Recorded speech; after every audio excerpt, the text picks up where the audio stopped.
Masque of the Red Death by Edgar Allan Poe. The Red Death had long devastated the country. No pestilence had ever been so fatal or so hideous. Blood was its avatar and its seal. The redness and the horror of blood. There were sharp pains and sudden dizziness, and then profuse bleeding at the pores, with dissolution. The scarlet stains upon the body, and especially upon the face of the victim, were the pest ban which shut him out from the aid and from all sympathy of his fellow men. And the whole seizure, progress, and termination of the disease were the incidents of half an hour. But the Prince Prospero was happy and dauntless and sagacious when his dominions were half depopulated. He summoned to his presence 1,000 hale and light-hearted friends from among the knights and dames of his court, and with these retired to the deep seclusion of one of his castellated abbeys. This was an extensive and magnificent structure, the creation of the prince's own eccentric yet august taste. A strong and lofty wall girdled it in. This wall had gates of iron. The courtiers, having entered, brought furnaces and massy hammers and welded the bolts.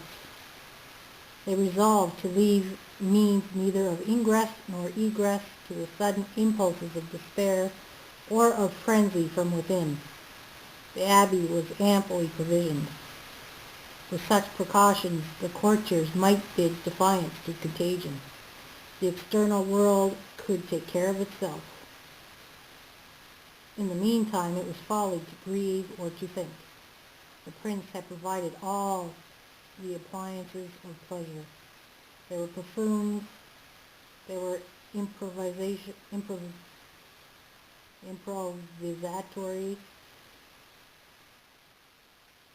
there were ballet dancers, there were musicians, there was beauty, there was wine.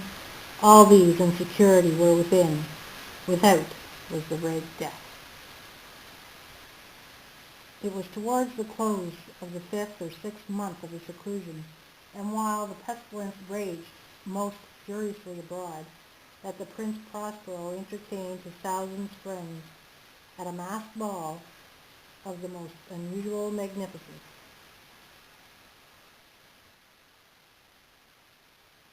It was a voluptuous scene, that masquerade. But first let me tell of the rooms in which it was held. There were 7 imperial suites. In many palaces, however, such suites form a long and straight vista, while the folding doors slide back nearly to the walls on either hand, so that the view of the whole extent was scarcely impeded. Here the case was very different. As might have been expected from the Duke's love of the bizarre, the apartments were so irregularly disposed that the vision embraced but little more than one at a time. There was a sharp turn at every 20 or 30 yards, and each turn a novel effect. To the right and left, in the middle of each wall, a tall and narrow Gothic window looked out upon a closed corridor which pursued the windings of the suite. These windows were of stained glass, whose color varied in accordance with the prevailing hue of the decorations of the chamber into which it opened. That at the eastern extremity was hung, for example, in blue, and vividly blue, were its windows. The second chamber was purple in its ornaments and tapestries, and here the panes were purple. The third was green throughout, and so were the casements. The fourth was furnished and lighted with orange, the fifth with white, the sixth with violet. The 7th apartment was closely shrouded in black velvet tapestries that hung all over the ceiling and down the walls, falling in heavy folds upon the carpet.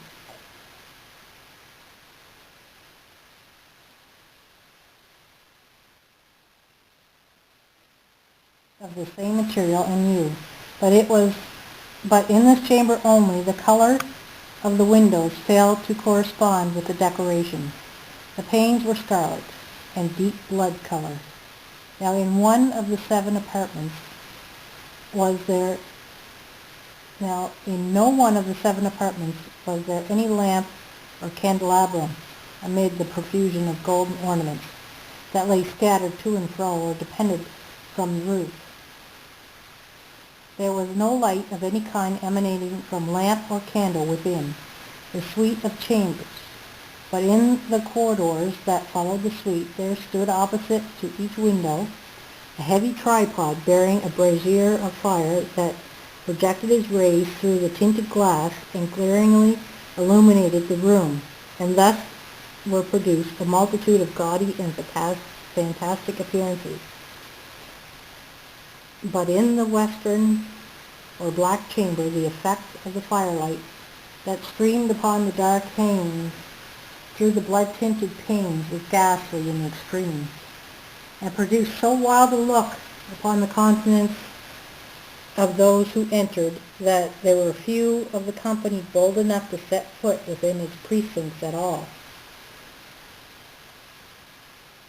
It was this apartment also that there stood against the western wall a gigantic clock of ebony.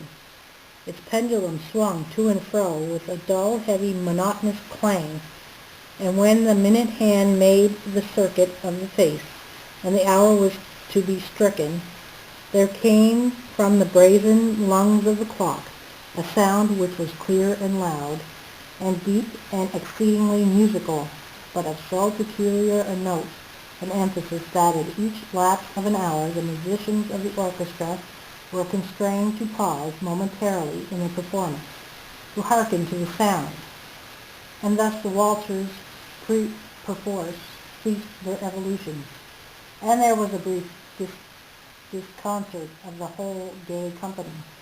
And while the chimes of the clock yet rang, it was observed that the giddiest grew pale, and the more aged and sedate passed their hands over their brows as if in confused reverie or meditation.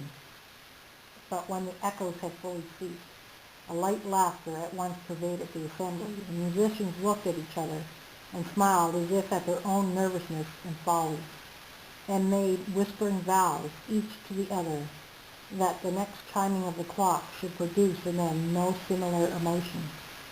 And then, after the lapse of 60 minutes, which embraced 3,600 seconds of the time that flies, there came yet another chiming of the clock.